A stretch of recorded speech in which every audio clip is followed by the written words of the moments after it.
மூதூரில் உள்ள சமூக அமைப்புகள் ஒன்றிணைந்து 30க்கும் மேற்பட்ட வைத்தியர்களை கொண்டு ஆரோக்கியம் மகிழ்ச்சியின் அடிப்படை எனும் துணைப்பொருளில் இலவச மருத்துவ முகாம் ஒன்று நேற்று இடம்பெற்றது. சுகாதார பிரிவினர், போலீசார், இராணுவத்தினர், கடற்படையினர் என பலரது ஒத்துழைப்புடன் இடம்பெற்ற குறித்த மருத்துவ முகாமில் 1000க்கும் மேற்பட்டவர்கள் கலந்து கொண்டு பயன்பெற்றனர்.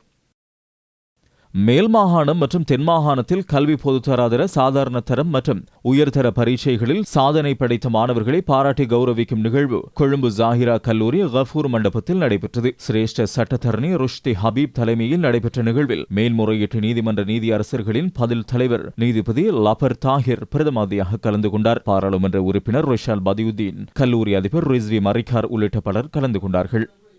ஹொரணை கல்வி வலயத்திற்குட்பட்ட வயாங்கல்ல முஸ்லிம் மகா வித்தியாலயத்தில் இவ்வாண்டுக்கான மாணவர் தலைவர்களுக்கு சின்னம் சூட்டும் நிகழ்வு பாடசாலையின் கேட்போர் கூடத்தில் இடம்பெற்றது. ராஜேஷ்குமார் தலைமையில் நடைபெற்ற நிகழ்வில் JM மீடியா நிறுவனத்தின் தலைவரும் ஊடகவியலாளருமான சட்டமானி ராஷித் மல்ஹர்டீன் பிரதம அதிதியாக கலந்து கொண்டார். அகலவத்தை போலீஸ் நிலைய பொறுப்பதிகாரி உள்ளிட்ட பலரும் கலந்து கொண்டார்கள்.